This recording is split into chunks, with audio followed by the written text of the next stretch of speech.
ናታን ድንገተኛ ሆስፒታል ገባ። እጅግ በጣም በሚያሳዝን ሁኔታ አቢጌል በሰጠችው መስተፋቀር መርዝ ከደፋችው በኋላ በሰራችው ስህተት እጅግ በጣም እየተቃጠለች እና እያዘነች ትገኛለች።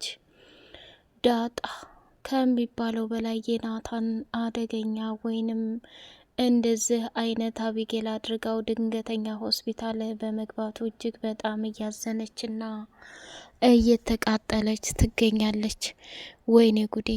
ለካ የፈራሁትን ነገር አደረገችው። ኤቢ ምን አይነት አደገኛና ከባድ ሰው ናት? ምንስ ቢሆን እንዴት ናታንን ይህን ያክል ርቀትና መንገድ ሂዳ በመርዝ ለመድፋት ወሰነች ብላ እጅጉን በጣም ተንሰፈሰፈችና አለቀሰች። ሌላውና ትልቁ ነገር ወይዘሮ ማርታና አቶ ደረጀ አሁንም አቢጌልን ከቤታቸው አስወጥተው ወደ ሌላ ሀገር እንድትሄዱ እየተመካከሩ ይገኛሉ። ወይዘሮ ማርታም እጅጉን ደነገጠችና የኔ ልጅ አንቺማ ከሚባለው በላይ አብደሽና ጨልለሻል። ድንገተኛ ሆስፒታል የሚያስፈልገው ላንቺ እንጂ ለናታን አይደለም። አቢጌል እንዳንቺ በህይወቴ ያፈርኩበትና ባልተወለድሽ ብዬ የተመኘሁት ቢኖረኝ አንቺን ነው። ምን አለ እንደው ሀዬ መልካምና ጥሩ ሰው ሆነሽ እድሜ ዘላለሜን ባነገስኩሽና በወደድኩሽ እያለች መማረርና መሰለቻቸት ጀመረች። ማርታ አቢጌልን እቅፍ አደረገችና እኔ ካሁን በኋላ እንዳንቺ አይነት ልጅም የለችኝ፣ ከኛም ጋር አብረሽ እንድትቀጥይ በጭራሽ አልፈልግም። ወደድሽም ጠላሽም ከዚህ ከቤት በግዴም ቢሆን ደር ያለውን ነገር ማድረግ አለብኝ። ከደረጀ ጓደኞች ጋር ወደ ገጠር ሄደሽ እንድትኖሪ አሊያም ደግሞ ውጭ ሀገር እንድትሄጂ ውሳኔን መደምደም አለብኝ ብላ ወሰነች። ሰላም ሰላም! ውድ የተከበራችሁ የቻናል ቤተሰቦች እጅግ በጣም ተወዳጁና በጉጉት ስንጠብቀው የነበረው የዳጣ ድራማ እንደቀጠለ ይገኛል። ዳጣ ደምን ባለቀሰች፣ ራሷን መቆጣጠር አቅቷት ወይኔ ጉዴ! ናታን አንተን ካወቅኩ ጀምሬ ለኔ ምን አይነት ደስታ እንደተሰማኝ ብታቅ ኖሮ መጨረሻ ላይ ኤቢ ወይ ላንተ ወይ ለኔ ሳትሆን አጨልላ ጉድ ያደረገችው አይደል ብላ ከሚባለው በላይ በጣም አዘነች።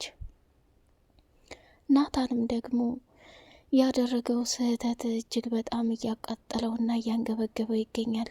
አቢጌል ወደ መኝታ ክፍሉ ገብታ በግድ አብረን ካላደርን በግድ አብረን ካልሆን በቃ ስሜቴን አይተህ መረዳት አለብህ ብላ ስትለው እሱም ደግሞ እንደ አይነት ነገር አታድርጊ፣ ምን አይነት ቆሽሽና ብልግና ነው? እድሜ ዘላለምሽን ይሄንን አይነት ጉድና ይሄንን አይነት ስህተት ማድረግሽ በጣም ትልቅ ቅሌትና ውርደት ነው። ስለዚህ ኤቢ ሌላ ችግርና ሌላ ነገር ሳትፈጥርጊ ምኝታ ክፍሉን ለቀሽ ውጭ ብሎ ሲላት እኔማ በጭራሽ ልወጣ አልችልም፣ ምንም ይፈጠር ምንም እያንዳንዱ የተፈጠረውን ነገር በሙሉ እማዬና አባዬ ከመስማታቸው በፊት እኔ ቃል ገብቻለሁ። የምርቃትሽ ጊዜ ቀለበቱን አስረልሻለሁ። በቃ ያንቺ እኮ እየሰማሽውንና ያየሽውን ነገር እማዬ ብትሰማ ይህንን በፍጹም አምኜ መቀበል አልችልም። ምንም ቢፈጠር ምንም ናታን የኔ ብቻና ብቻ ነው እያለች አቢጌልም መቀወጥ ጀመረች። ዳጣ እንግዲህ ከናታን ክፍል ጋር ሄዳ ቆይታዋን ካደረገች በኋላ እጅጉን በጣም ደስ ብሏት ሰላምን ለማየት ከወይዘሮ ማርታ ጋር ቢወስኑም አቶ ደረጀ ግን ምንም ቢፈጠር ምንም አንቺና ዳጣ አብራችሁ ወደ ሰላም ዘንድ እንድትሄዱ አልፈልግም ብሎ ደመደመ። እሷም ደግሞ ለምን እንዴት ይሄ ነገር እየተደረገ ያለው ለምንድን ነው? ሰሞኑን እኮ እያየሁብህ ያለው ስሜት ልክ አይደለም። ደሬ የተፈጠረና የሆነውን ነገር ካለ እውነታውን ብነግረኝ በጣም ደስ ይለኛል ብላለችው። አቶ ደረጀ እየተሰቃየ ያለው እንግዲህ እውነታውን ለመናገር ትዳሬን አጣለሁ፣ ልጆቼንና ሚስቴ ይበተናሉ እያለ በፍራቻ ዓለም ላይ ተወጥሮ ይገኛል ማለት ነው። ናታንም አቢጌልን ስነ ስርዓት ሊኖርሽ ይገባል፣ እኔህን ሁሉ ዋጋና መስዋዕት እየከፈልኩ ያለሁት ለቤታችሁና ለትዳራችሁ ደግሞ እያደረግሽው ያለው ቅሌትና አሳፋሪ ድርጊት በጣም ከባድና አደገኛ ነው። ኤቢ ተጠንቀቂ። ከአሁን በኋላ ለምታደርጊያቸው ነገሮች ዋጋ መክፈል እንዳለብሽ ወቂ። እንደዛ የማታደርጊ ከሆነ ግን ሁሉም ሚስጥር ቢበተን እኔ ምንም ችግር የለብኝም ብሎ የመጨረሻ ማስጠንቀቂያ ሰጥቷታል ማለት ነው። ዳጣ በህይወቷ እያስፈራት ያለው ነገር የአቢጌል መጨረሻ ምንድን ነው? አግተን የሆነ ነገር ማድረግ አለብን ብሎ ሲላት፣ በጭራሽ ናታን፣ እኔ ኤቢዬ እንድትጎዳብኝ አልፈልግም። ምንም ቢሆን እኔ እህቷ ነኝ። እሷ ግን እህቷ እንደሆንኩኝ ብታውቅ ኑሮ ይህን ያክል ክፋትና ተንኮል በህይወቴ ላይ እንድታደርግ አልፈልግም። ምክንያቱም ኤቢ ምንም ጥፋት የለባትም።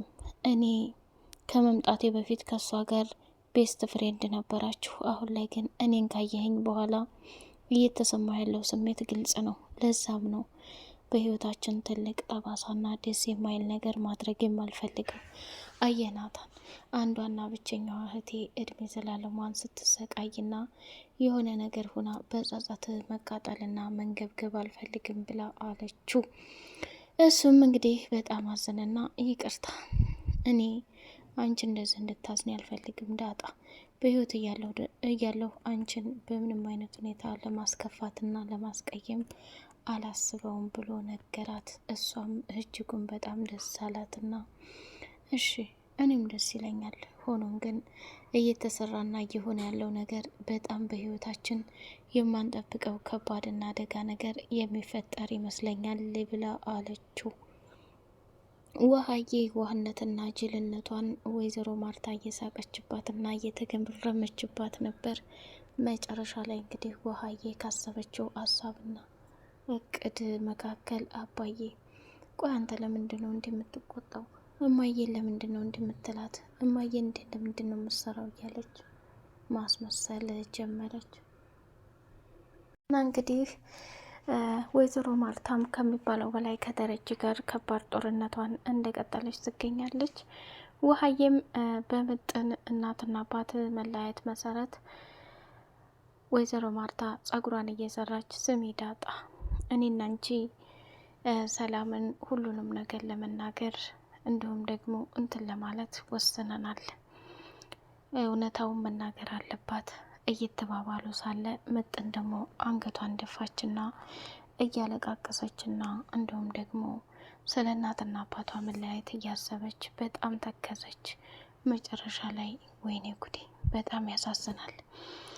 እንደው ይኸው ጥቁርቁር እንዳለች እስኪያት ዳጣ፣ የእናትና የአባት እኮ መለያየት ስሜቱ አደጋ ነው። ስለዚህ ምጥንዬ ምንም አትጨናነቂ፣ እናትና አባትሽን እኔ ከድር እንዲሁም ደግሞ ደረጀ ሁነን እናስታርቃቸዋለን፣ ያኔ አንድ ላይ ይሆናሉ እያለች መልካም ምኞቷን ገለጸችላት ማለት ነው። በጣም በሚያሳዝንና በሚገርም ሁኔታ ልቧ ቢሰበርም መጨረሻ ላይ ግን ማርታ ከሚባለው በላይ ለምጥን የሰጠቻት ሀሳብ በጣም ደስ ይላል። የአቢጌል ትልቁ ቅሌትና ውርደት ይሄንን ይመስላል ማለት ነው። ናታንም ከፍ ዝቅ እያደረገ እየተጫወተባትና እየቀለደባት ይገኛል። የቀለበቱ ማነው የምርቃኑ ጊዜ ቀለበት አደርግልሻለሁ፣ በቃ ቤተሰቡን በነገር አትረብሽው። አቢጌል ለፈጠረሽ ሰላም ስጭኝ። እኔ ካሁን በኋላ ከአንቺ ጋር ሌላ ነገር መፍጠርም አልፈልግም። እድሜ ዘላለሜንም ሳለቅስም አልፈልግም። በቃ አመንሽም አላመንሽም እውነታው ይሄ ነው ብሎ ናታንም ቢናገራት ጭራሽ ብሶባታል። አርጆንም የህንድ ልብስ አልብሶ እየጨፈረችና እየተጫወቱ ባለ ሰዓት በድንገት ራሱን ከኤቢ ጋር ተቃቅፎ ሲያገኘው ደነገጠና ወይኔ አርጆን ጭራሽ በፍቅር ጨለልኩ ማለት ነው። ወይኔ ኤብዬ የዛሬው ይለያል። ጭራሽ እኔንማ ታቀፈችኝ። ከዚህ በኋላ ምን እፈልጋለሁ? ከእሷ ጋር በደስታ ለመኖር አስባለሁኝ እያለ እሷም ደግሞ ያን መድኃኒት ተቀምታ እየበረረች ወደ ቤት ሄዳ መርዟን መራርሳ ለናታን ሰጠችው። በጣም ያሳዝን።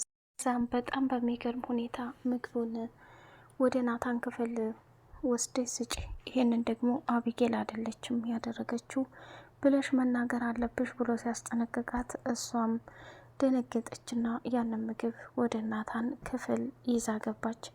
በቀጣይ ፓርት ምን እንጠብቅ? ናታን ያ ምግብ ይበላው ይሆን? አቢጌልስ የመጨረሻ